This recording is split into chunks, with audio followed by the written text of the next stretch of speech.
never seen Passion of the Christ. Are you Lucas, tell me Googling about it. Do you not even know about it? I know what it, heard of oh it. my God, I'm in the culture. I know what it is. Have you been living under a rock? Oh, this is anti-Semitic is what it is. I know what it is because of that one meme. I mean, I also know the movie, but I primarily know Passion of the Christ because of the meme of Mel Gibson talking to the bloody Jesus. I don't Oh, know I that didn't even know meme. about that meme. Really? It's so funny. I'll Yeah. send it to you guys. I don't know I don't know if I've seen it. In the meantime, Gabby's internet culture knowledge digs deep. Oh, I do. I am an excavator. I'm astounded. Speaking of which, each time we record. I have TikTok questions. Okay. That we can get into, but Fire away. Honestly, we're a liberal crowd. We could just do whatever we want. We're a liberal crowd. We're a liberal. Okay, let's say liberal this: no stupid questions, right? None.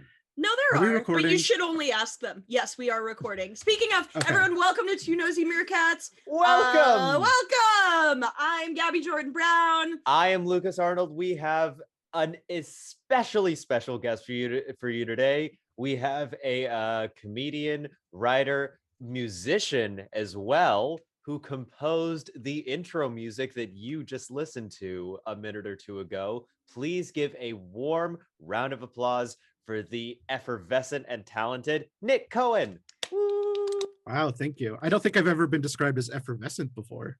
It's a good word. It's one of those words I was reintroduced to. I was like, I need to use that more often.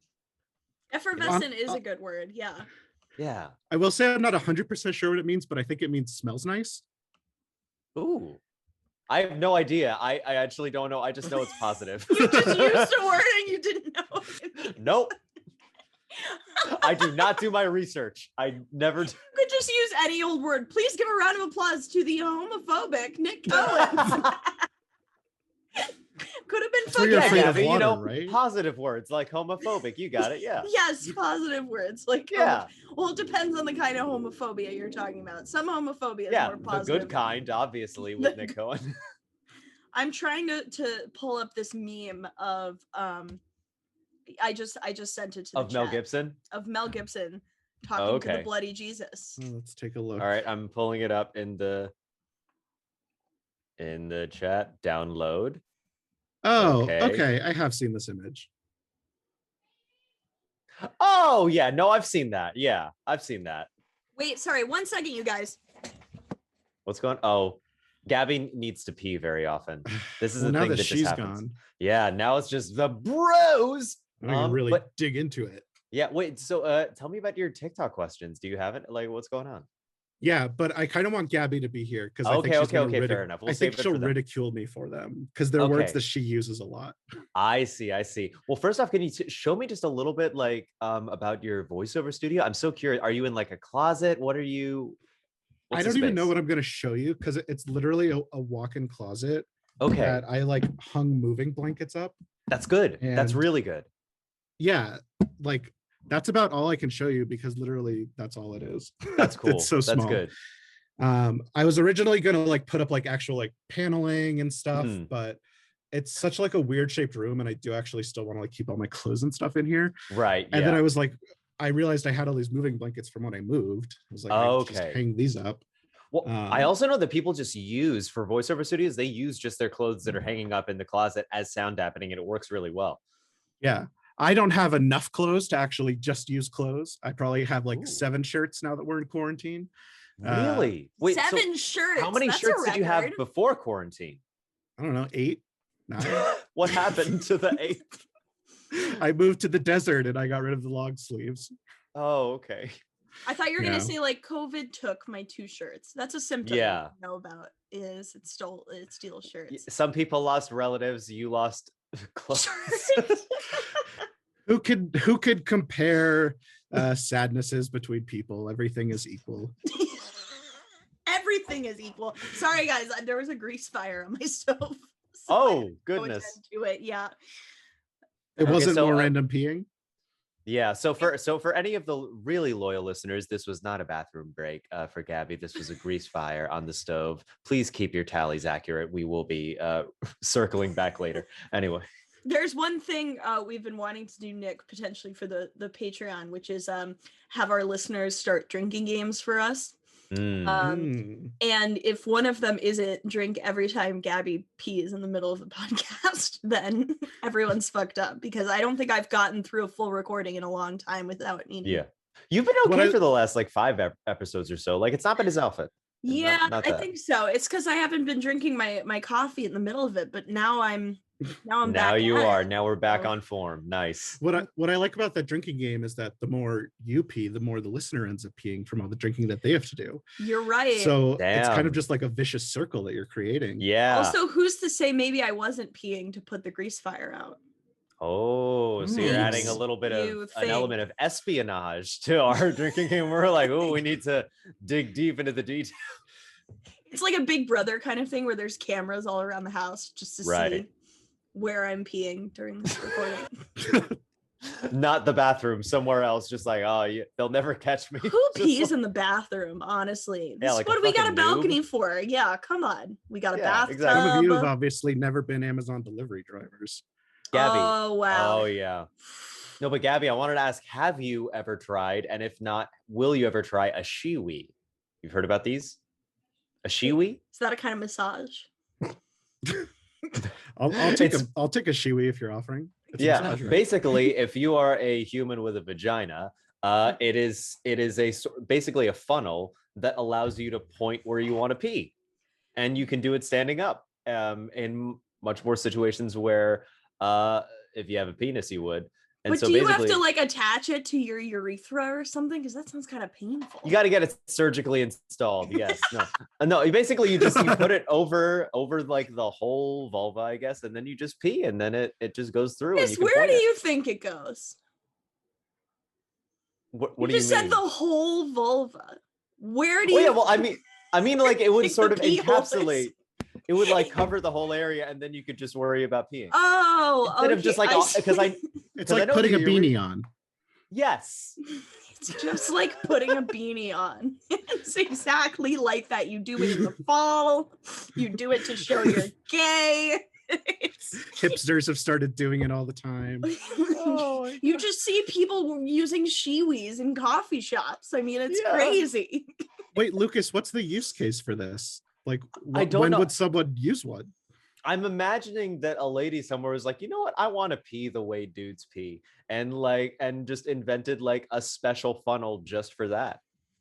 They should invent something where men can pee like women. Sitting down? Yeah. You can do that. They should have some kind of device that allows men to do that. Like a toilet? Just like a toilet. It's leave this it to the weird experts to device figure where this you out. sit and you like flush and it just goes down easy. It's crazy. What do you guys think was invented first, the urinal or the toilet? The urinal. Ooh. Really? Well, are we talking about like a traditional Western flushing toilet? And are we talking about like a flushing urinal as well that actually is like a drain instead of just like a trough, or that like you could just rudimentarily? Sorry, this is all very build? westernized of me. Yeah, I was thinking of the Western flushing toilet, not the squat toilets in Japan. I actually think it's the toilet first. I know that it was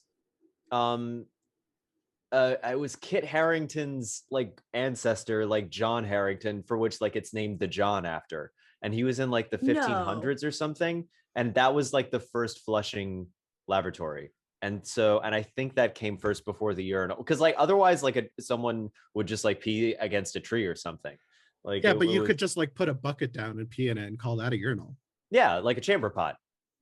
Yeah, that has to have that was first. invented first. The chamber pot probably just like put a piece of ceramic down and peed in it. So a piece of ceramic. I'm sorry. Just a shard. Just like that's all I know about Egyptian culture. Is that there was pottery that was found. Did you learn that because you started peeing on everything at the Met and everyone was like, you're not supposed to do that? Wait, can I tell you a story about the Met? Yes. Please. So my friend Megan and I went to the Met, and it was like our first time visiting New York. and they have like this the temple. There's like an Egyptian temple exhibit type thing, and right outside it is like this 1,000-year-old or like multi-1,000-year-old Sphinx statue. And Megan wanted a picture with the Sphinx, and she just like walks up and like leans her elbow on it. And then we like get a cute picture of her on it. And then we walk out. There's this sign that's like, "Do not touch the Sphinx." And she would just been like leaning half of her body on it. Wait, did she post it on social media or no? I don't know if it ever made it to social media. But it was social media around at the time in 2005 or whenever this was? Well, this was 2016. At which point, I think was Facebook invented by then? I don't know. When was Facebook not invented? What's Facebook? I'm talking like a Gen Z over here. Talking like a Gen Z. What's Facebook? Isn't it weird though? This is something I think about a lot. Is that in the entirety of human history, there will only have been like a 20-year period where people use Facebook. Like, it wasn't here 20 years ago. It's not going to be here 20 years from now. Like, our grandparents never used it, and our grandchildren will never use it. It's one of those things that just kind of exists in like this little piece of time. It would be Nick, No, go on, Gabby. No, I was going to say... What a good bit. No, you go. No, you. Just for an hour straight. We don't even get to listener submissions. No. I was gonna say it'd be so funny if people were using it in 20 years, because everyone who like uses it now would just have dementia. So every Facebook status will just be like, what do you think dementia is, Gabby? Just vibes. Just vibes. Oh, my cousin got the vibes. Ah, shit. Yeah. Wait, Nick, but I did have a question. So you said that it was like we're existing in this little blip of time where we actually used Facebook. Do you think that that is a positive or a negative? I want to know, like, do you think it's like a good period of time or like a cursed one? I think that every period of time is a reaction to the period of time before it. And coming from this world where people were not connected, going into the internet world when everyone became hyper connected, which I think we're still in, I think we're going to see a regression as people leave these hyper connected models and move back to more like one-on-one communication. So I don't think Facebook is either good or bad. I think it just exists at one end of a continuing spectrum of the evolutionary process. Whoa, okay. I see what you mean. And I promise I did not have any mushrooms this morning. You'll have them tonight, but yeah. So or at some point in the pod. Yeah, or right now. We did live drinking games once. Now we'll do live mushroom games. Is it really live though?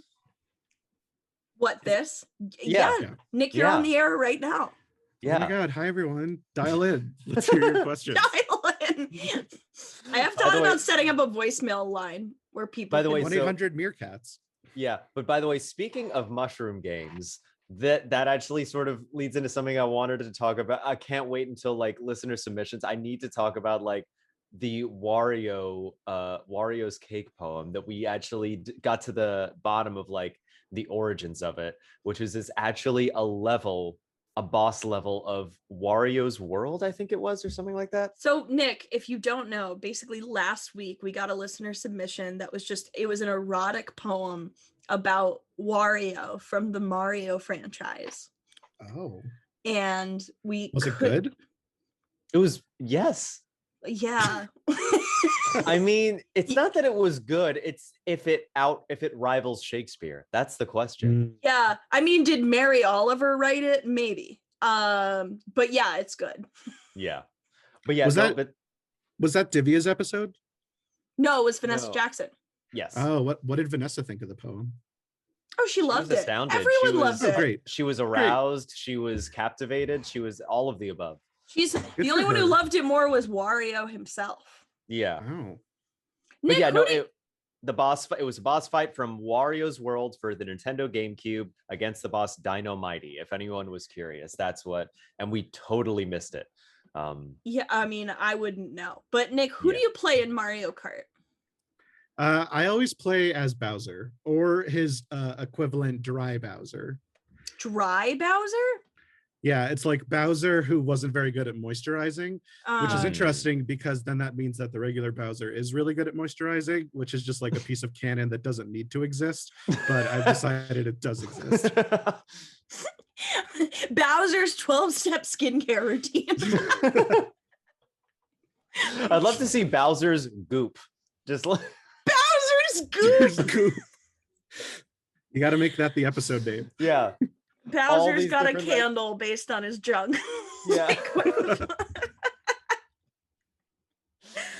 We gotta get Gwyneth Paltrow on here. Wait, Oh, who are your guys' Mario Kart characters of choice? for me, Dry Bones. I like Dry Bones. Okay. Yeah. Also not good at moisturizing. Not good at moisturizing. Yeah, as opposed to Wet Bones. You guys aren't gonna like my answer because it Oh. sucks. What is it? I like to play as Mario. Everyone hates me for this.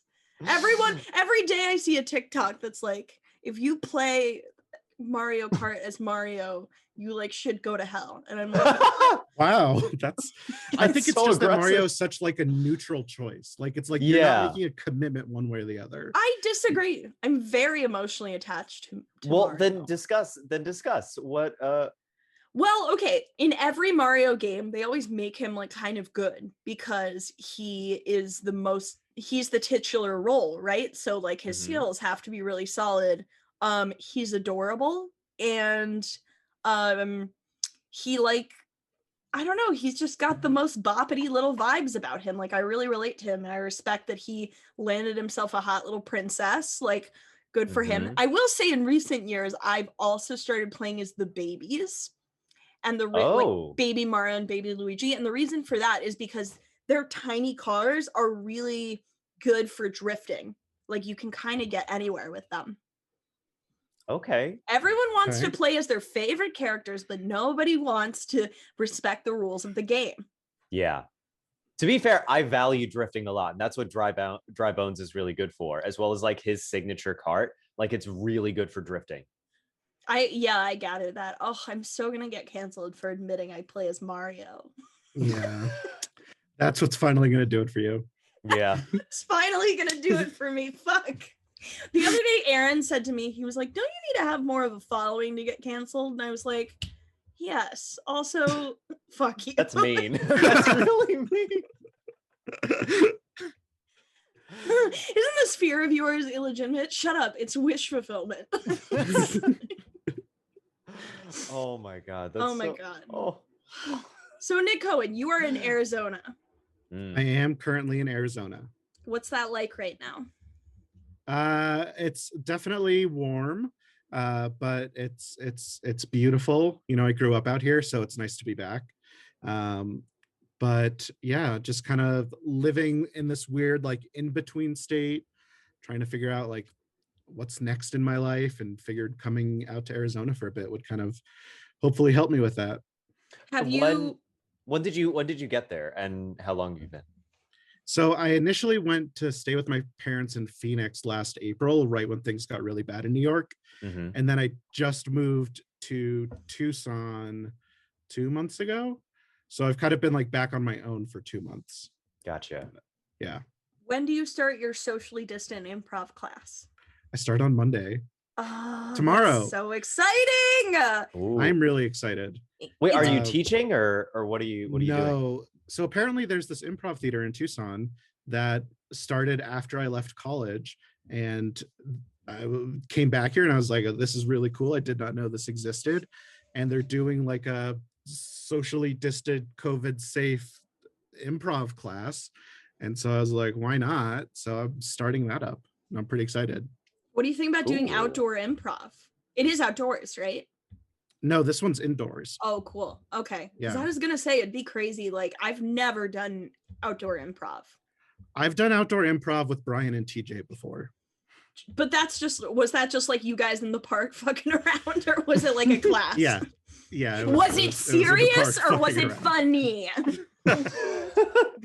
the 2 degrees of improv, serious or funny. Serious or funny? It has to be one or the other, or else it fucking sucks. I don't know why, but I now want to see you, Nick, in like a tragedy, but improv. Just People do it. They do I- dramatic improv. and I I've can't done- imagine that ever going as planned. I've done It's- dramatic improv before, and sometimes it ends up funny because you're just saying whatever. Exactly. Yeah. Just like, if you're a the whole funny person. spontaneity of improv lends itself Lends to itself, yeah. comedy. Well, it But should. also leads itself, I think. Yeah, It's you so can't natural. you can't lead an improv to comedy. You can't but lead you an can improv make to it a drink. horse. If a horse Lena Dunham walks into an improv scene, that's a callback for our listeners who are attentive. Yeah. I But miss. Nick, damn it, we keep doing You this. two Gabby. are so in We're sync bad at today. this. We're so in. You know what it is? It's that we're so in sync. We're even wearing the same shirt. Lucas and I have just become one know. person now. I get my period at the same time as Gabby. We're not even in the same space, but it just It's happens. true. Sylvia and I don't even sync up, but Lucas and I, Damn. let's just say, we can have sex at the same time. Lucas and I finally Yeah. with different people, but we just do it. I don't have sex unless Lucas is also having sex. Yeah. You gotta, I check text in each other first. beforehand. Like We're the okay, you only good? two You people ready that for have this? ever we're the only two people that have ever come at the same time. It's purely because of this mental link that we have. Forget people who during sex have come at the same time. Forget every movie. It's just like That's all a Lucas ruse. and It's I- never yeah. happened. Only Lucas and I can come at the same Yes. time. We have come telepathy.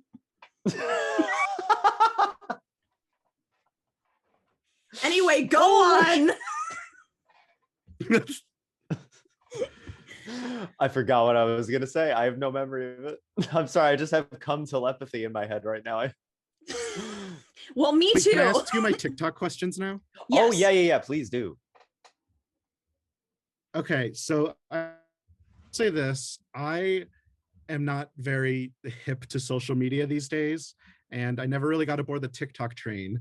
But what is a duet? Okay. Gabby, do you want to take this? Yes, I I don't do. like how much you both are smiling and laughing when I ask you these questions in a supposedly safe and welcoming environment. I never said this was a safe space when I invited you on.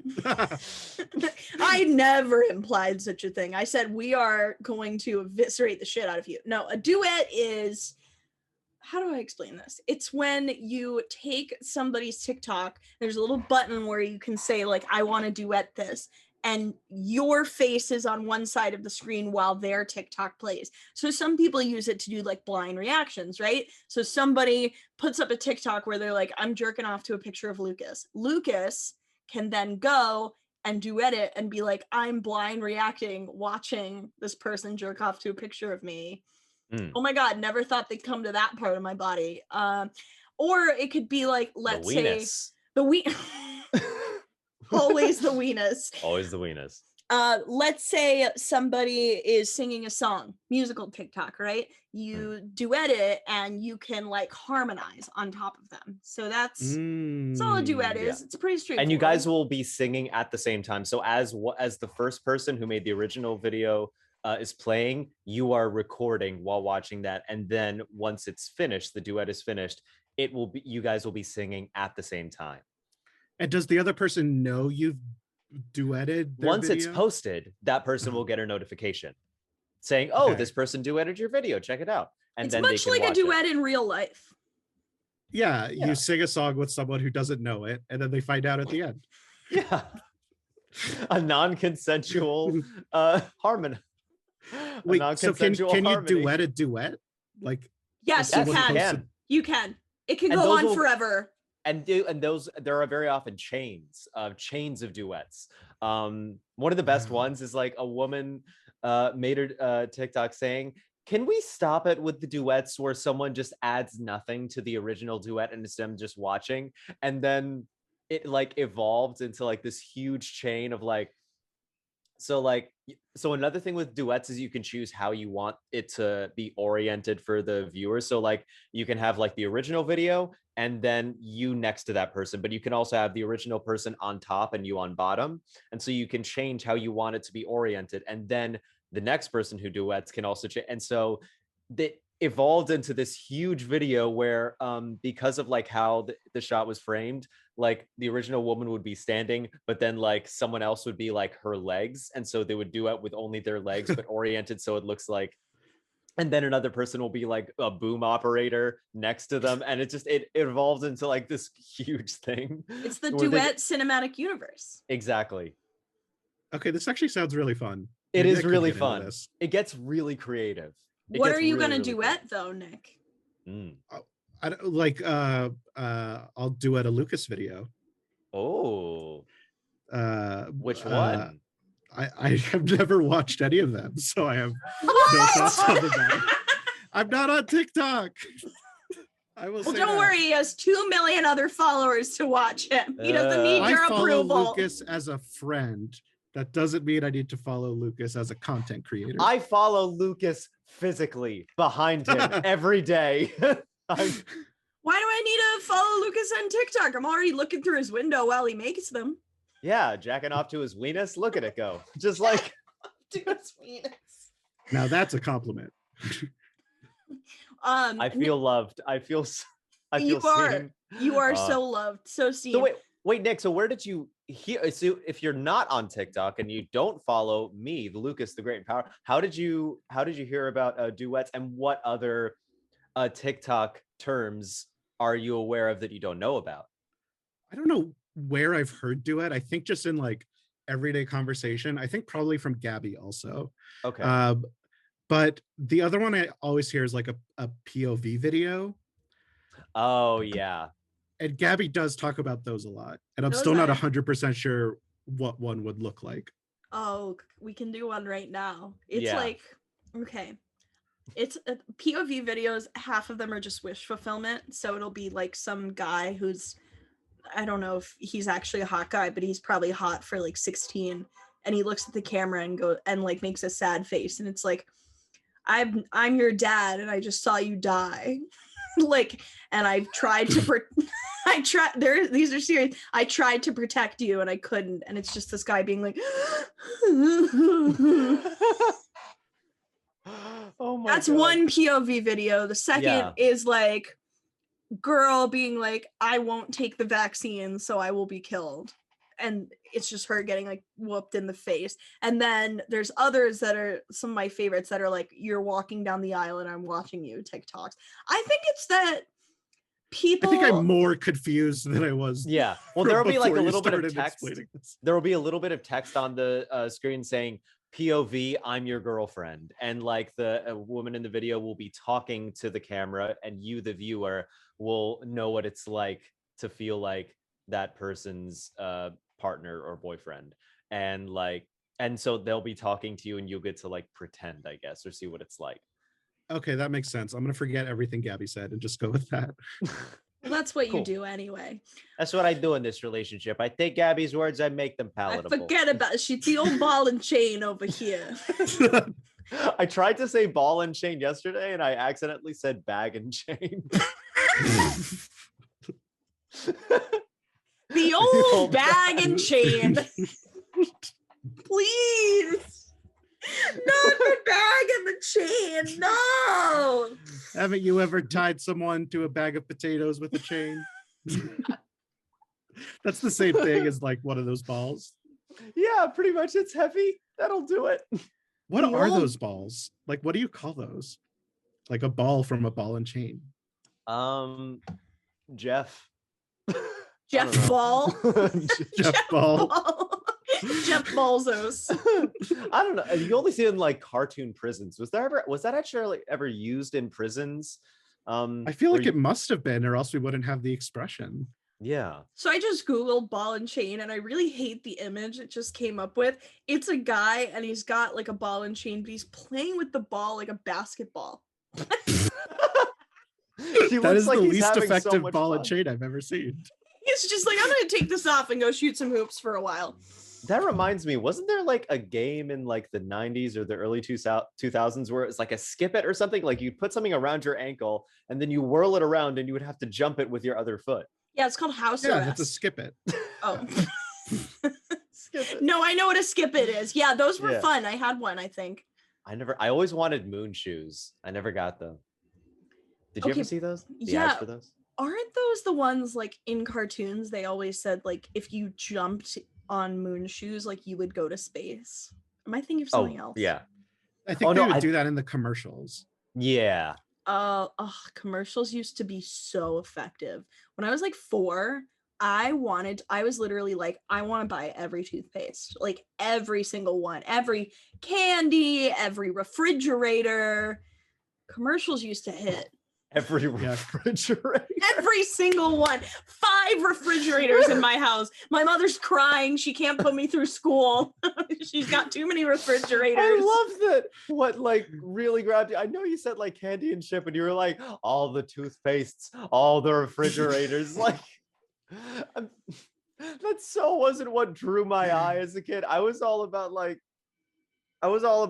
gushers and toys. That was it for me. Loved a good gusher. Okay, here's a question. Do you remember when you were a kid, the first thing you wanted that made you feel like, oh, that's an adult thing to want to get? Oh, that's a good question. Good question. Well, what was it for you, Nick? Do you have one? Well, now I'm trying to think. Yeah, that's a really good question. I mean, this isn't really the same, but I remember like always wanting a refrigerator that could like make ice in the door because we never had that. Yes, that is also that's my a big answer. thing. It's also when you go to someone's house and they have that, and then you're like, oh, this is an option. Like that's definitely. When you go and you put fucking crushed ice in your cup, that was insane to me. I was like, this would be luxury for me if I could make crushed ice with my refrigerator. Oh, I've got one. What is it? The heated floors. Ooh. Heated floors, like a heated bathroom floor. That is next level, especially like you come out of the shower and you're not cold, but you're wet, and then you come onto like a heated floor and it's just like, ooh, you get like spirit fingers. It's just like, it's nice. I've never heard of this. Heated floor. Oh my God. Heated floors are amazing. It also is like really efficient way of heating your home. Is because like heat rises. So you just heat the floor and let nature take its course. Heated floors are next level. If they broke though, I always wondered about that. If a heated floor broke and just like was scalding hot. Cause like, okay, in my old apartment, I had a shower where you couldn't turn it on hot without it getting to like scalding you red. So for 2 years, I just learned to shower in either freezing cold or scalding water. And I just imagine a heated floor being the same kind of thing where like you touch the floor with your feet and it just burns your feet like clean off. The floor is literally lava. Floor is lava. Yeah. Oh, that would be fun. You get a floor that's literally lava and you like take someone over, like, we're gonna play the floor is lava. They think it's a joke and then they like burn their fucking foot off. Now that would be a way to keep kids entertained. That and in the ER. Yeah. Who needs an iPad when you have a harmful floor? Just like too many kids on their iPads these days. We should put them in the Arctic and make them freeze. That would be really fun. Yeah. So wait, Nick, what about for you? What was that thing for you? There were an adult interest that you were like, oh, I want to get that. I think it would have to be the refrigerator with the ice in the door. Refrigerator with ice. Yeah, because that's the first thing that I was like, that would improve my life, even though it wouldn't be fun. And I think as a kid, like getting past that mindset that like a purchase needs to be fun or like immediately enjoyable, like getting past that is kind of like the first step into adulthood, I feel like. Oh, yes. And also fun changes from when you're a kid to when you're an adult. I think the idea of what's fun. Also good gifts, like what gifts you like to receive and like what you would actually appreciate being given. Huge change. Like I genuinely would love getting socks as a gift now, and as a kid I would have hated it. If you gave me socks, you were on my shit list when I was a kid. Although I would say that if someone gave me Legos right now, though, I'd still be pretty thrilled about it. Oh, that's awesome. 100%. Oh, I love Legos. Oh yeah. I got myself almost like the acceptable list just expands. Yes, like, I'll still take all the things I got as a kid. That's a good way of explaining it. I got myself like it was the spaceship from Rogue One in Star Wars. I got that for myself like a couple years ago, and I built it for myself, and I was like, this was worth every penny. This was exactly as fun as I hoped. You follow the instructions. Always. That's I'm a big like rule playing follower. as Mario in Mario Kart. Oh my God. Who the fuck would do that? Wait, Gabby, what about you? What was something you like? Yeah, what was something you like wouldn't want as a kid that you like would love to receive now? Ooh, socks is a good one. Socks, I also yeah. think, honestly, it's just like my apartment is so small and we already have so much crap. Like anything that's like an experience. Like I would always rather get like a Groupon now than a gift. And the sad thing about it is just because Groupons take up less space. You know, isn't that pathetic? Like no, that is real. I want sports tickets, but I would want sports tickets as a kid too. Like I want to give you now like a giant ticket to a Yankees game that just like it's like 6 feet long. Oh, what are those like 3 novelty feet wide. checks? Like yeah. But would it actually get me into a game, or is it just okay? And it's not like you could scan something on your phone. It's like you have to take that. That would be so funny. You just take a giant ticket to a game. They're like, well, this is a sweet memento, but it is not real. Like it will not get you into this game. Or what about like a key to a city and you just like you have to hang it on the wall and it's like 3 feet wide? That's just overwhelming. I mean, I wouldn't. That's the one thing I wouldn't want as a kid or an adult is. Okay, here's a question for you guys. One of you might know the answer. Okay. Does the key to any city unlock anything? Or is it purely symbolic? No. It's purely ceremonial. No. You guys are fucking shitting me. There's no way people give people keys to a city that doesn't unlock anything. What would it unlock? Like secret delis? I don't know. Secret delis? Wow. Okay, if there's secret delis, how do they stay afloat financially with enough customers if it's a secret? They're government funded. It's socialism. And they're secret, so no one knows about them except the government. And if you get the key to the city, you are the only customer that deli will ever see. Yeah. Well, more than one person gets a key to a city. Like Carrie Underwood gets the key to the city one year, and then like Jerry Seinfeld gets the key another year. So there's plenty of people who have keys to a city. I know that there was a mayor of some city that went to The Daily Show, and he was talking about how he wanted to give Jerry Seinfeld the key to the city, but Jerry Seinfeld just didn't care enough, so it became an ordeal to give it to him. Well, of course he wouldn't care if it doesn't actually unlock anything. Yeah, no. Have you guys seen that video where Kesha tries to hug Jerry Seinfeld? Yes. No, I've never seen that. Oh, it's amazing. Oh, Gabby, I'm gonna pull this up and send it in the chat. Okay. Because I think it is the embodiment of that story. It is so good. I don't want to spoil it, but I want to at the same time. But basically, you already did by virtue of the title. No, we didn't. Really? No, but yeah, you're gonna empathize with Kesha a lot. I already do. I think she's fantastic. Oh, I think she's wonderful as well. But this is gonna make you want to give her, like just a hug. Okay, let me see. It's loading up on the YouTube. Yeah. On the YouTube.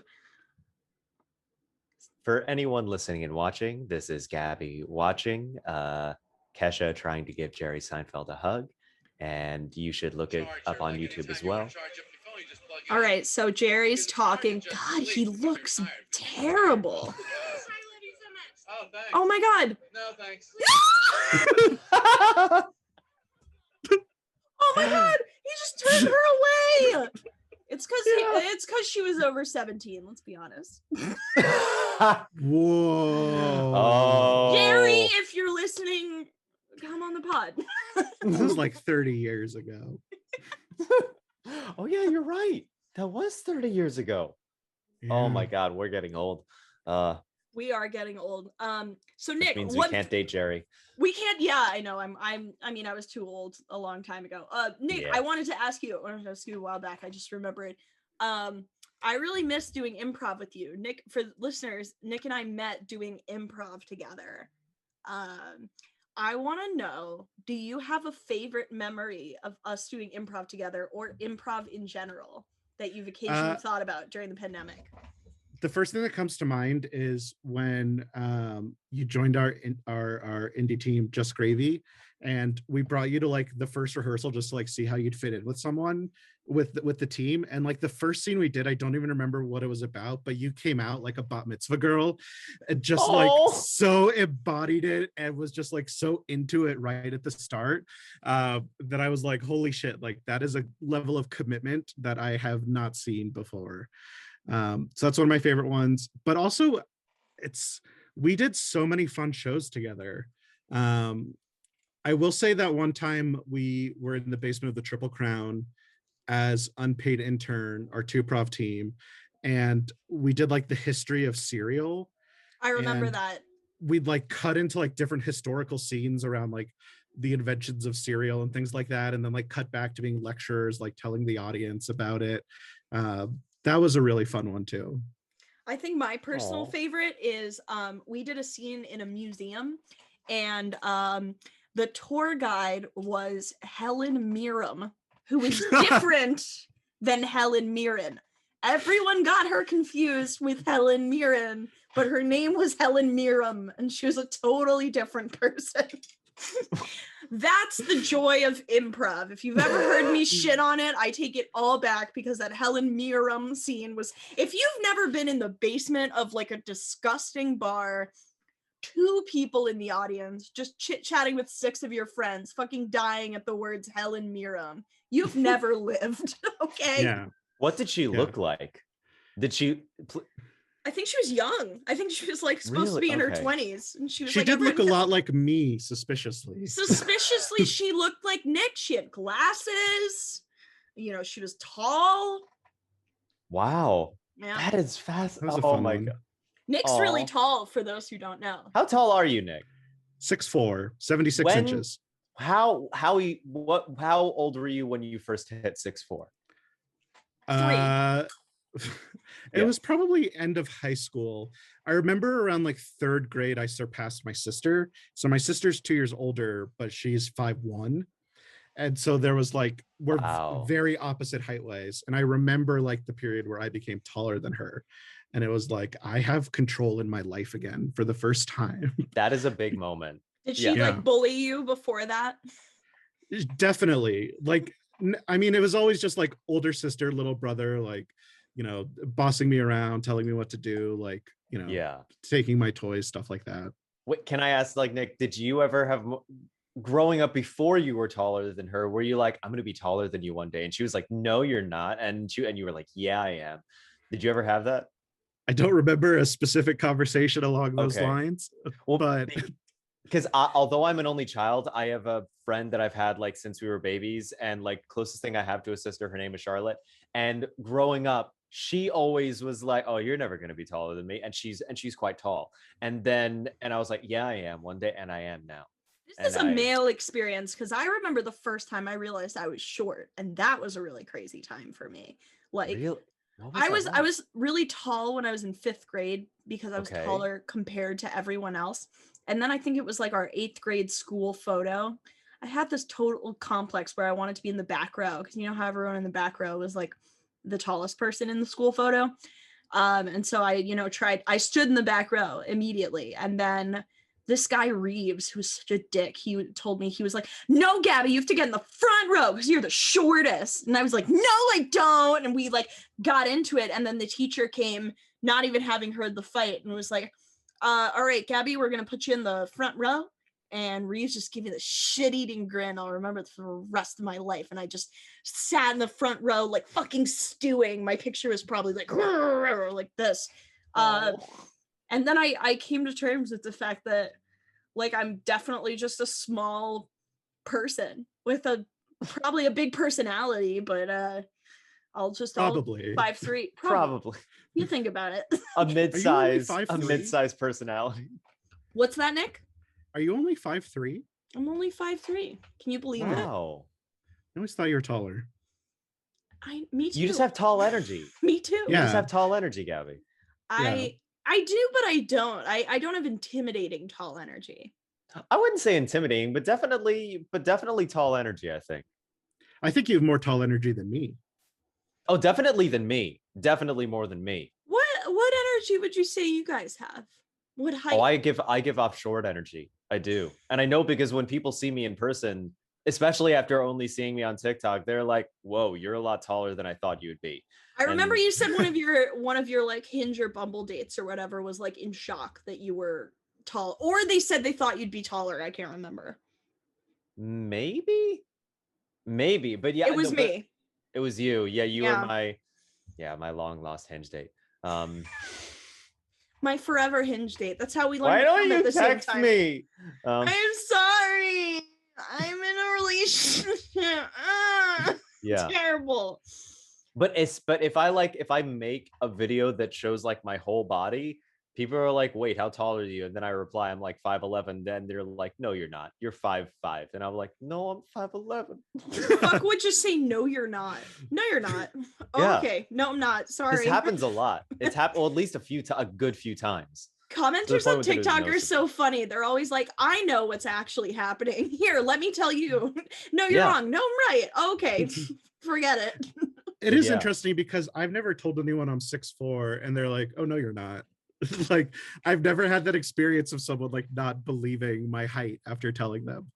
It's a weird thing. Like, I've seen you in person. I've stood next to you and I was like, oh yeah, Nick's very tall, but 6'4", I'm like, wow, that is tall. Like that is something that happened to me. I was like, damn, that's a lot. Yeah, it is interesting because like most days I will never interact with someone who's taller than me. Like the only person who's really taller than me that I at least used to see on a regular basis was Will Carey, because he's like 6'6". But other than that, like I'm kind of never interacting with people taller than me. What about Clara, your cat? Clara is, I think, 5 inches, so a little bit shorter. I keep waiting because I feel like she's going to come in here at some point. I really want to see her. Tell listeners about your cat, because I miss her. So I have a cat. Gabby's in love with her. Gabby thinks she has a flat face. Her name is Clara. She does have a flat face. She's a beautiful tortoiseshell cat. And I've never seen a cat described with like glasses colors. No, tortoiseshell's like an actual color name. Is it actually? This kind of cat. Yeah. Wow. Let me send you a picture. You've just been Warby Parker pilled, but yeah, it's a real cat color. Oh, and Claire's birthday is 9/11, which is my favorite detail about her. Her birthday is 9/11. And wait. Oh no, I was gonna finish talking about your cat, but I do have a question for you, Nick, afterwards. Yeah, I have one of my stand-up jokes is about how whoever was like taking care of her at the shelter must have really hated her because they made her birthday 9/11. Like she came in off the streets. It's not like they're like cutting cats open to count the rings. Like so that was like artist interpretation. Yeah, like someone was like, this cat kind of seems like a 9/11 cat to me. Remember this cat bombed all those buildings? That was such a bummer. I'm just imagining, like, do you remember the neon cat that like had the body of a pop star? Yes! I remember seeing a meme of that going into the Twin Towers. Oh. Whoa, wait, I remember that too. Yeah. Oh my god, that's buried in the recesses of my memory. I don't even know what like the capital of Wyoming is, but I'll remember neon cat crashing into. That definitely sounds like a 2007 type thing. Definitely. Like I feel like before memes got like centralized, there was so much fun stuff like that. Oh yeah. Just floating around. Absolutely. I can have cheeseburger. I wanted to ask Nick, like, how do you think this might be weird, you might not have an answer, but how do you think like being 6'4", especially like hardly ever seeing someone taller than you, how do you think that's affected your personality, if at all? I don't know if it has, except that I generally feel like safe in most situations because like, although I don't think I'm like an intimidating person and I'm not like a violent person at all, but I'm 6'4", I'm a pretty big guy. Like I never feel like if I'm having a confrontation with someone or like in a large crowd, like I never feel like scared for myself, which I think is always a good position to be in. Or like if I'm with other people, like I definitely feel like, okay, if something happens, I can like at least protect my friends or something like that. But have you been in many confrontations? No. Because from what I remember, you're not a fighter, although maybe Arizona has changed you. But I like how you're like, from what I remember, and it's not like we talk like 3 times a week. Yeah, like every day. No, I know. But who knows? Maybe in Tucson, it's crazy out there. Yeah. You're gonna get into a scrape. I definitely don't like being in confrontational situations and would prefer to de-escalate things or just not deal with them as they come up. So haven't had to deal with it too much. What would you say is, like, in terms of a confrontation, like your absolute nightmare scenario, like some sort of confrontation that you hope to God you most never get into? Ooh, I think someone else being certain that I did something wrong to them that I did not do. Like someone else who was like so sure that like I somehow like wronged them and I just absolutely didn't, but they would not change their mind on the matter. That is terrifying. Yeah, that's nightmare fuel. I wouldn't want. Lukas, have you ever been in a fight? Never been in a fight, no. I do remember, this wasn't really a fight, but I remember that I was really fed up that my mom was smoking cigarettes, and like she still does, but I remember like one time when I was 8 that I tried to like grab like the pack out of her hand. I was like, stop doing it. I was like, and she was like pushing me away from that. And that is the closest I've ever come to like, if I was like wrestling over like a with your own mother. Yes. You're like, yeah, I got in this crazy fight with my mom. Yeah. That's do you remember being a kid and like seeing someone smoking cigarettes and being like, did you ever do that? Oh my God, I did that all the time. Isn't that the most fucked up thing that children do? I've just never seen that. I've never seen a kid do that. You guys have never seen that? Never. Oh my God. You get so much anti-cigarette smoking messaging, understandably so. But when you're a kid, like the inclination, when you're a kid, you don't understand systemic shit, right? You're not sitting there being like, the tobacco industry is making these substances addictive and queer people and people with disabilities are twice as likely, yada, yada. You're sitting there thinking like, that person is smoking a cigarette and they don't know it has formaldehyde. So I'm going to walk by them and go, yeah. As a way to politely let them know that is a danger to their health. Just to remind you, hey, look at the cigarette in your mouth right now. Just like, hey. Also, it's like, hey, look at me not smoking. I'm coughing because I'm not smoking. I'm coughing because my lungs are so healthy, actually. I wish I was smoking like you. As a kid, I definitely like did this way more often and much more like cartoonishly. If I was like next to someone in public who was smoking, I would be like, ugh, what is that smell? Like, would love that person who's just been like, it's a cigarette. Obviously. Do you want to try it? Do you want some, kid? You look stressed. Just like blowing it in my face. Like, do you want some more? Like, you need to smoke. Yeah. You got Adderall on the side? You're 6. Oh. Well, let's see if any of our listeners have done similar things, because we've got a lot of very funny listener submissions. Listeners, thank you guys for writing in so much hilarious stuff. So much to get into. Okay, here's a good one for you guys. Here's one. What do men like for presents? I feel like they are very hard to shop for. Examples include a boyfriend, a dad, a brother, etc. This is really tough. Men are hard to shop for. Because here's the thing is, I think about it like every year, and every year I'm like, I don't want anything. I really think like that.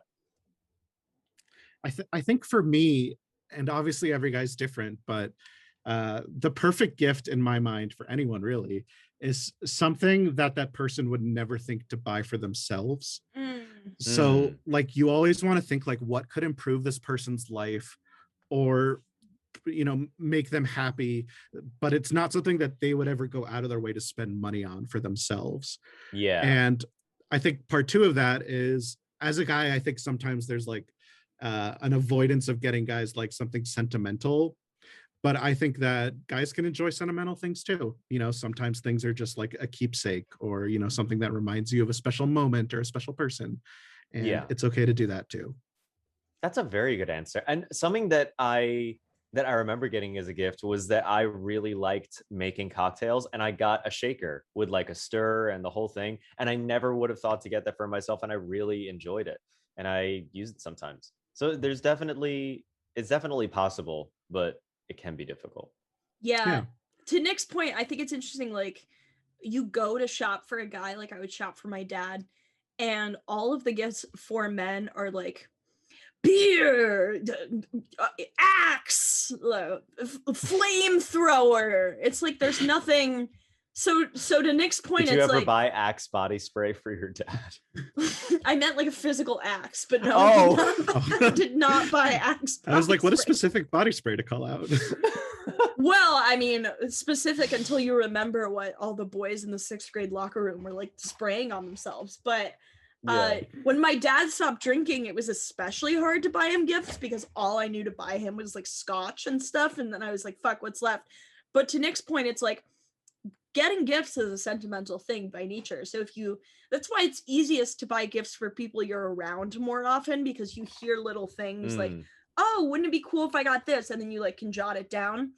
But if there's just something that reminds you of hanging out with that guy, or like a memory you have, or even like something they love to do that they wouldn't splurge on for themselves, like that really just is a nice enough gift. And also gifts are something where like a lot of people don't want things. I think they want experiences. So like what you said about like Groupon or something experiential, that's a wonderful thing. Yeah, that's what I mean. Like if you can get someone, tickets to something, maybe a Yankee game. Am I just being a real man right now? Like, just get me tickets to a Yankee game, everyone. Yeah, or you could be a good person and get Mets tickets instead. I'm sorry, I'm a Mets fan. It's just like a less fun Yankees game. My headphones off. Wait, now I need to put them back on. Yeah. Okay. Okay, so here's another one. This is a would you rather. So this is a good would you rather for both of you. Would you rather poop mayonnaise for 2 weeks straight, or one small but sharp ninja star? What's a ninja star? Oh, it's like one of those things that you throw and it either pierces someone. Yeah, a shuriken. Yeah, a shuriken. I would rather poop mayo. I think that's a very clear answer. I don't want to poop anything sharp. I already have hemorrhoids. Wait, can I ask follow-up questions? No. Like next 1984. No, you can't. Like when we say poop mayonnaise, like how much at a time? Like is it like a whole jar? Not squeezing it out. You have to poop the jar. Like poop the jar. Okay. No, actually, I think it is just like pooping mayonnaise, like just loose mayonnaise. And you said that was for 2 weeks? 2 weeks. Once a day? How many times a day do you how poop? often you poop. Yeah. Okay. And are you also just like pooping normal poop in addition, or is like all your normal poop just like replaced? It all with get transformed into mayonnaise. I think all your poop gets transformed into mayonnaise. Yeah, it's all replaced. And then going to the ninja star, are you able to like chew up the ninja star first so it like passes easier? I think that it magically appears in your bowels and you have to pass it. I think that's what it means. Okay, but will it also like cut up your bowels along the way? Yeah. That's a risk you have to take. I don't know for sure. I swallowed a soda can tab and it didn't cut up my bowels. So that's good. That is such a fun story. Have you talked about that on the podcast before?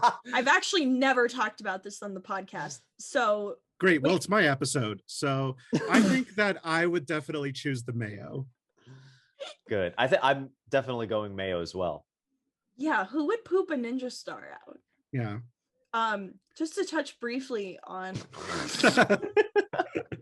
this story, even though it's Nick's episode, which we should reiterate, it's Nick's episode. One time at work, at my old job, I was sipping on a LaCroix and the tab fell out of the can into the body where the liquid is. And I was just sipping seltzer really fast and I swallowed the soda can tab. And I told all my coworkers, and one of them Googled what happens when you do that. And they said, oh, it tears up your insides. You have to go to the hospital. So oh my God. I walked myself to the ER and one of them was like, bring the can with you for evidence. I think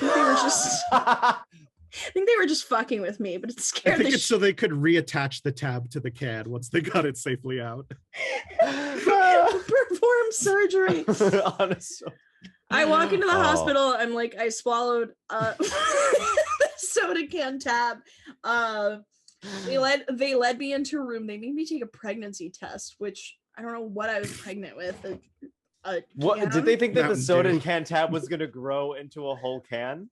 Maybe they thought I was like some slutty teenager and that it was like a euphemism and I just wanted an abortion. Because I kept insisting, like, I'm not pregnant. I'm sure I'm not pregnant. I have one monogamous female partner. And they were like, yeah, but we just want to make sure. We just want to make absolutely sure you're not. So they made me take a pregnancy test and then came back.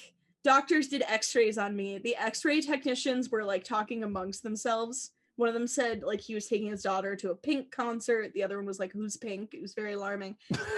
And then I get back to the hospital bed. The doctor comes out and is like, so we took 5 x-rays. We can't find the tab. All that means is it probably passed through. If you want to make sure it passed through, you can buy yourself a bucket and a little stirrer and you can like look for it after you poop in the bucket. I was like, no, that won't be necessary. I trust you. And then I asked about the adverse effect on my bowels, and the doctor very alarmingly said, soda can tabs are flat for a reason. I don't know what reason that is. I don't know who the fuck else What does that this. mean? I don't to use as a discus. I don't know.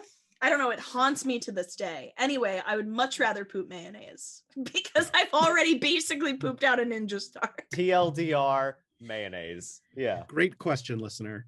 Thank you very much.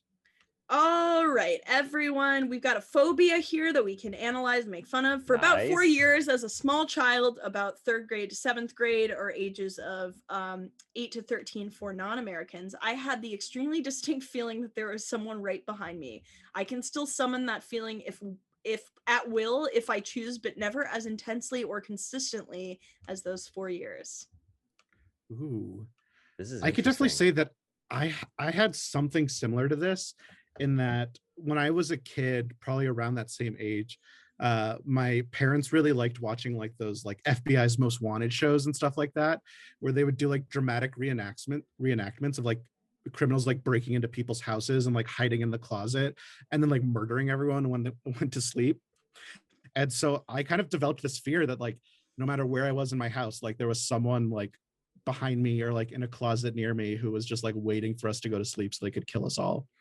Whoa. Yeah. Was it true? Wow. Well, not all of us, but you know. Did you become tall just so you could defend your home? That was exactly it. Yeah. I knew when they saw me tall, they'd be like, we can't actually do anything. Yeah. I Look how could tell tall it he was a is. choice. Yeah. That's why your sister's only 5'1", because she never stepped Mm. up to the rescue. She was like, I'm just gonna stay right here. Well, Yeah. this brings up Yeah. something that like I know. Have you guys like heard about these like sort of ghost stories or something? Like a kid like up to the age of 5, sometimes kids have like these senses of like culty stuff going on in their home, or they remember what was going on in a past life. And that like some people think that like really small children are like spiritual guides or something. They have this special access to another realm. Yeah, I've seen The Sixth Sense. Yeah. This is all. Yeah, I Yeah. believe it. No, That's a great documentary. But one of my favorite things though is like there was this one thing I saw about like a kid who did I talk about this? A kid who believed he was in a past life his own grandfather. No, I Have I don't know okay. that you've ever spoken about this. So there, as like a 2 or 3 year old, he was getting his diaper changed by his dad, and he said to his dad, "Oh, I remember doing this for you when I was your age," and I think that's awesome. I think that is awesome. Oh my god! If that's not true, what a funny prank for a 2-year-old to play. That is Holy that What a is so smart awesome. prank! Yeah, If my 2-year-old ever did that to me, I would high five them. but if you think about it, is that too smart for someone to come up with? So it has to be real. Oh, Or the person telling that anecdote made it all up. Maybe. Which is the other. That's like something that happens on Twitter a lot. Is like journalists will tweet like, my 4-year-old today said hegemony is the root of all evil. Can't believe the kids know so much, and everyone like clowns on them because they're like, your 4-year-old didn't say that. You don't even have a child. You're making that shit up. and then You're everyone a clapped. 62-year-old spinster. What are you talking about? Just. All right, should we do another one? Yeah, but I was going to say before we Oh, yes. wrap up, what possibility do you guys think there actually was someone behind that person the whole time? Not to scare them again, but what do you guys think? Do we think it's possible, or like What do you mean exactly? Because I know that there's people who believe that they're being followed. Like there's a lot of people. The listener was absolutely being followed. Yeah, sorry, listener. Yeah. Yeah. Nick's like, it was me. I was doing it. It was a weird thanks time. for writing it and blowing my cover. Come on.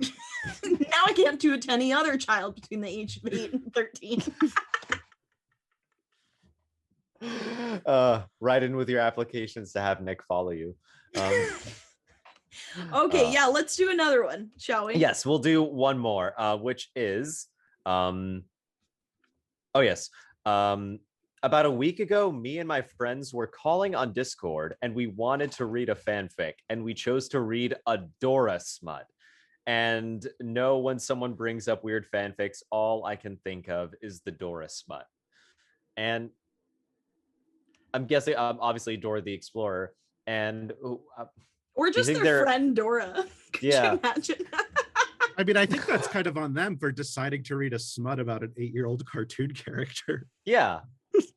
And I immediately started thinking, oh, what other like Nick Jr. type shows is there going to be like smutty fanfic about? And for some reason, I immediately thought of Oswald the Octopus. Who is that? I've never heard of him. Oswald the Octopus. Yeah, there was. Did you guys never see this? What?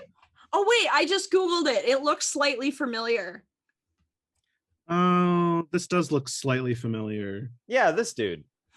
I think I've seen him at Pine Box. Yeah. I was already thinking of like tentacle porn or shit, so I was like, oh yeah, Oswald, you know? Have either of you guys ever consumed a tentacle porn just to see what it's like? Oh, I've checked it out to see like what happened. Yeah. To see what it's like. Is it any good? No. It's Gabby, are you looking for recommendations? But I just can't. You want like a Goodreads of tentacle porn? I just want to know who the first person was to look at a tentacle on an octopus and be like, "Whoa, that is what I'm looking for." Doesn't it come from like Japanese folklore or something? Yes, maybe. I know there's definitely a lot of like hentai about that. There's not much live action tentacle porn, I don't think. You sure? Not that I doubt it. But yeah, no, I do know someone actually for whom like that is their kink. They actually really like tentacle porn, specifically a tentacle monster like laying their eggs inside of her. Like that was the fantasy. And so it's very specific. Oh yeah. And so I did look, I was like, I understand like why someone like might get fixated on it and like that would be a thing, but I was like, it doesn't scratch my itch personally. I'm glad. I hope Dora Smut scratched this person's itch. Let's do one more because I have an interesting one here that I want Nick's opinion on. Okay, it's another would you rather. Would you rather cheat on someone and no one knows you did it, or have everyone think you cheated on someone when you didn't do it? Ooh. Okay, the person, so like my partner in the situation who I cheated on, would they know that I didn't? Or would they be as part of the crowd that assumes I did? Ooh. Okay, here's what I think. I think that they are part of the crowd that thinks you did, but you probably just have to convince them that you didn't. I guess I'd rather do that. Like, I don't want to actually cheat on someone. And I think like I'd feel better about myself knowing that I didn't, even if everyone else thought that I did. Like, I don't think it would be worth like, I don't think it'd be worth like breaking my moral ground for it. Yeah. But the reason why I also wanted to know if like the partner in this scenario would also know, or also if you could feasibly convince them that you in fact didn't cheat on them, is that I'm wondering like what I care about more, my own moral code or hurting the person I love. Ooh, that's a good point. So if it turns out, so let's say that like your partner, along with everyone else that you know or knows you, if they think that you cheated and they cannot be convinced otherwise, if it's not possible to negotiate out of that, then I'm wondering if I would actually rather cheat and hold that pain in myself, knowing that I'm not hurting anyone else. Well, here's the thing about that is also that like, so much of a relationship is trust, right? Like if you didn't cheat, like 100% didn't, not even a gray area, and for some reason everyone starts this weird rumor that you did, and then your partner's like, I know you did, that's like a problem in the relationship because they don't trust you. So you have to like you would just break up with that. I would just break up with that person. I'd be like, if you don't trust that I didn't cheat on you, like I can't Oh, that's do a this. very good point.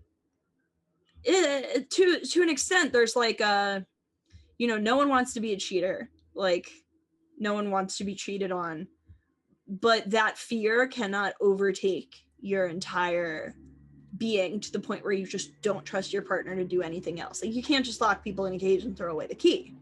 I feel like this question's too serious for this podcast. Can we go back to Doris Smut? We can do a silly one here. I actually have one that I really like. Who do you think gives off more big dick energy? Boots or Swiper? Swiper, 100%. Although Boots does. Boots could be one of those short guys who has the sneaky huge dick. The tripod. It's not about the size of the dick though. It's about the size of the energy. You know, it's the motion of the ocean.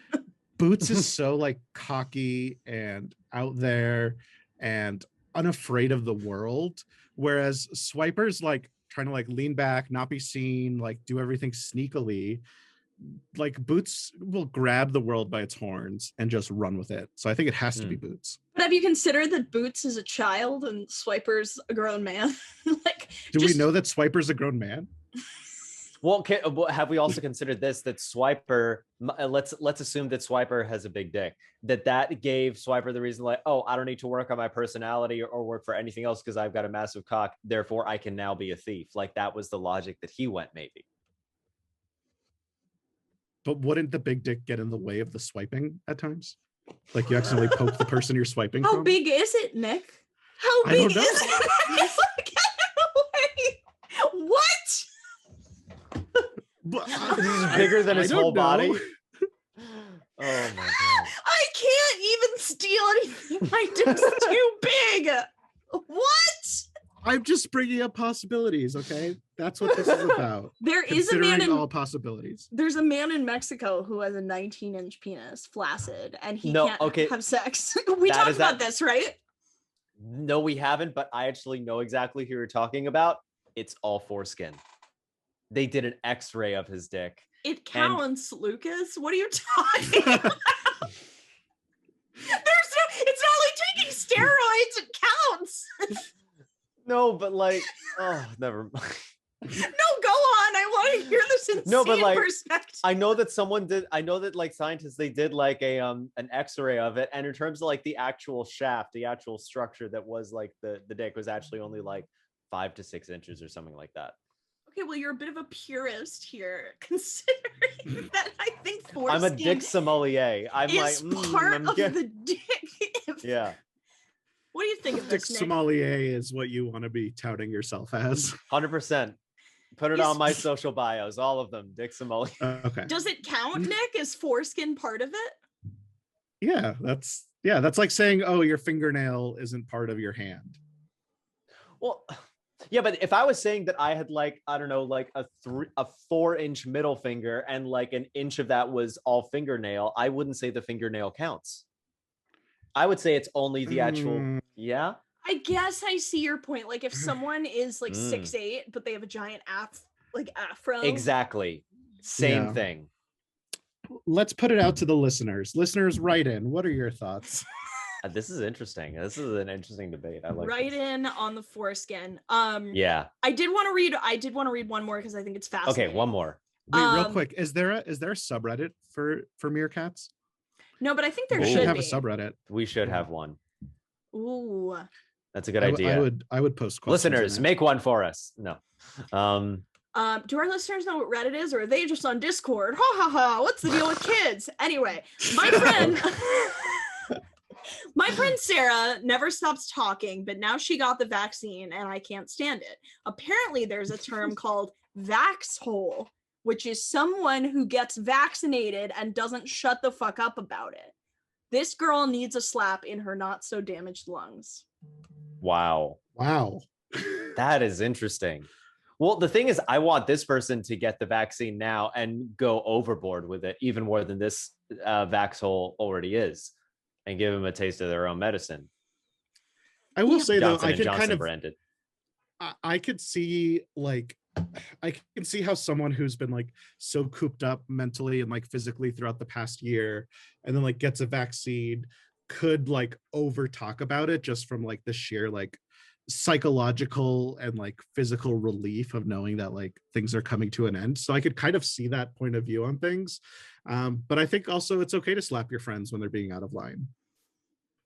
Yeah. That's why Lukas beats the shit out of me on a regular basis. I hate this recurring bit, but I'll never stop doing it. Gabby, blink twice if you need help. I can't tell if that was an odd or an even number. But stay in line, bitch. And so listeners and viewers, we're coming to the end of our podcast. We're coming to Self-Perception Corner. Nick, would you please describe how you believe you are perceived by others, and then we shall tell you how we actually perceive you. Oh, okay. I think that other people would see me as calm, even keeled, supportive, and I'd hope like casually funny, you know, like oh, you know, casually funny in conversation, tall, handsome, white. I'd say that's probably how people would see me. Okay. You nailed it. I mean, yeah, I mean, from the interactions that I would say all of the above, but also like seeking to create opportunities for others as well. It's like always trying to create spaces for other people to shine as well. Like I remember when I first met you and I mentioned that I was a voice actor, you tried to like set me up with like your company with some possible like work, and I was like, oh my god, thank you so much. And even like when you were talking about just like how Gabby was as an improviser, it was so generous, it was so congratulatory. It was going, yes, I want to put all these people that I like around me on these pedestals so that they can shine. And that's what I would say, a very generous spirit, as on top of everything else that you said already. Well, and I appreciate that, because I think that's definitely something that I strive for. So thank you. I appreciate that. Nick, I don't know that I see you as calm. I see you as quite chaotic, but I wonder if it's just because I know you and I know all the pranks you've pulled on me. Like, for listeners who don't know, Nick is one of the biggest like pranksters I've ever met, but not in like a fucked up mean way. Like, there's one time he and I were going to a diner together and I was late because I'm always late, and this was in the before, of course, and I'm like rushing from the train, I'm like freaking out, I'm like, oh, I'm late to meet Nick again, and Nick texts me like, come so quickly, it's packed, like it is packed to the gills in here, you have to come. And I walk into the diner and it's fucking empty except Nick. And of course there was the time he signed up for me and my co-host Aaron Ablett Clemens' open mic as a fake name, Eileen Dover, as in Eileen Dover, and put a fake email address and a fake Instagram handle, and I for sure thought it was just a new person coming to our open mic. And it led up to Aaron and I going, please welcome to the stage, Eileen Dover. And then fucking Nick comes up on the camera. But besides that, that's a good one. I think you captured yourself pretty well. Yeah, you're obviously so generous, so funny, definitely tall, definitely white. And you, I think maybe like, I don't know that you perceive this about yourself right away, but just like what you are, just so open and honest. Like I feel like what you see is what you get. You're not, other than your like cute pranks, you're not like lying to anyone about who you are. You don't have some secret dark underbelly. Like you are just a genuine good person and good company, and you love to laugh and make people laugh and make art. And that's what I always strive for in friendships and all of my partnerships creatively. And that's why I've worked with you for so many years, because I just love my drama-free comedy partners. And there's, oh, Gabby. yeah. I don't know why, but this feels like it turned into like a Sweet 16 dais. I don't know. And now that Nick is turning 16 years old. Yeah. Like, yeah. Lukas, I will say this. We met at an event that has been referenced several times on the podcast before, where you came to Anne Hathaway Mike and went to the coffee shop where I met you, and I know Matt Albino met you, and I think that's where Aaron met you, and a bunch of other people met you. And then I've always loved seeing you around doing comedy, and I think you have a really fun perspective on things, and you obviously have a very soothing voice. And also I need to figure out what audiobooks you've narrated, because I want to listen to them while I fall asleep. And I've done ones on like Bitcoin. Do you want to listen about like how to invest in Bitcoin? Well, nothing would make me fall asleep more. So yes. Ethereum, I'm out like a light. I did one on Ethereum too. No, are you serious? Oh, I straight out of college. I'm sorry but like, I found this client who just like sent me a bunch of audiobooks and like nonfiction and like tech and business and stuff, and I was just like, all right. So yeah, if you want a snoozer, you look no further. It really seems like one of the best jobs ever. You just sit there and read into a microphone. They did. I did get paid pretty well. Well, because they sold pretty well, and so I was paid on like by sales, and I was like, I'm not complaining. Wow. But yeah, it was good. Gabby, I was thinking about this before we recorded, that we met like 4 years ago, which when I think like 4 years ago, like how have Gabby and I only known each other 4 years? But then I also think like, oh my God, it's already been 4 years since Gabby and I started doing improv together. Tell everyone your first impression of me, because it's so funny to me. I'm excited. Every time. So Gabby and I were in an improv class, and our friend TJ Regno was also in the class, and me and TJ knew each other. We didn't know Gabby yet. And TJ and I were going to go get pizza afterward. And Gabby had like said like hi to us or something. And we were like, oh, this poor person doesn't have any friends. We should invite them to go get pizza with us. And so we invited Gabby to go get pizza with us. I didn't know anyone else in the class, so I was just like gonna leave if I didn't, go get pizza. So he just invited me. And what did you think? I thought Gabby was a total anime freak. And I don't know what it was about her that gave me that impression, but it was just like, oh, this girl is so weird. She's into anime. She doesn't have any friends. Oh, TJ and I are being such saints out of the kindness of our heart, like taking her to get pizza. Awesome. He also thought I was Mexican, which it's not bad one way or the other. It's just like I've never heard anyone confuse me for that is fascinating Hispanic before.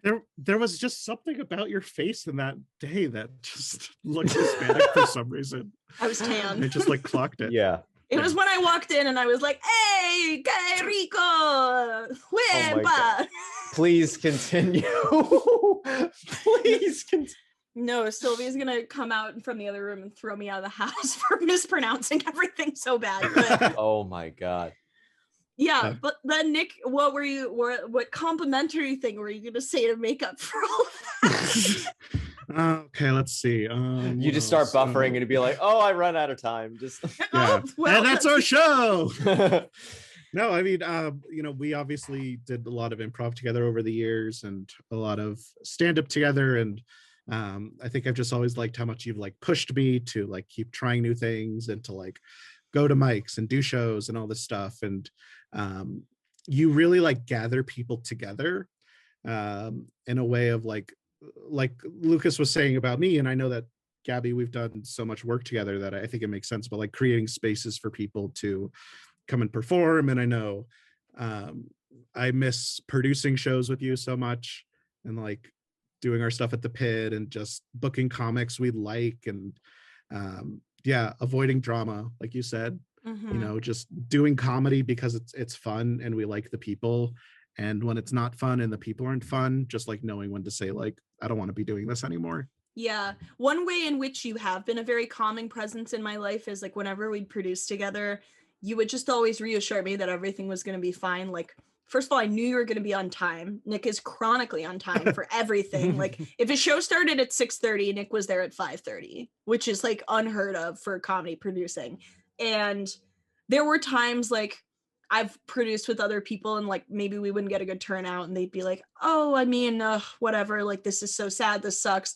When that would happen with Nick, I'd be like, oh, is this bad that we didn't get a huge turnout? And Nick was like, we are in a basement on a Wednesday night at 10 p.m. Like most people are asleep in the world right now. Like this is going to be a blip on our radar. Comedians will perform. We will laugh at their jokes because we picked people who we liked and thought were funny. We'll have a drink after and like, it's fine. And I was like, you know what? Yeah. That's such a healthy way to look at, that's such a good scope to look at producing shows. Yeah, I was like, fuck, I almost forgot we're doing stuff we love, you know? After a certain point too, like you can't control how many, like you can promote the shit out of something, but you can't control how many people end up coming, but you could control how much fun you have at the show. Like no matter how many people are there, you can still be like, this is the most fun thing I could be doing. I'm in the coolest city on the planet, like with my friends, like making people laugh. Like why turn that into something negative just because like you didn't have as big of an audience as you were hoping for? Yeah. So and I remember when the pandemic started too, like we were producing like, you know, kind of weird stuff, like stuff that we couldn't, I feel like we both had the same mind about trying to put stuff together that you just cannot replicate in a live setting. Like Nick and I did improvised Google Docs. We spent like 2 days writing a choose your own adventure for only one person to go through, for only Matt Albino. So many branches from that story will just that we spent hours on never see the light of day. No one will ever know what they were. I think I wrote for 12 hours on that, and like 11 of those hours will never see the light of day. Am I hearing a potential Patreon exclusive? Ooh, I think you are. I think you are so for our Patreon that we're gonna set up. Yeah, we're gonna. Lukas and I get our life together. Yeah. On that note, shall we end this episode? Yeah, Nick, thank you so much for being on. Do you have anything to plug or promote? Yes. Yeah, I'm not. I've definitely been taking a break with things during quarantine. Been writing a lot. You can follow me on Instagram at YourTallPal. I post things about once a year, so keep an eye out or you might miss it. But other than that, have a few projects in the works that hopefully I'll be sharing some more information about soon. Awesome.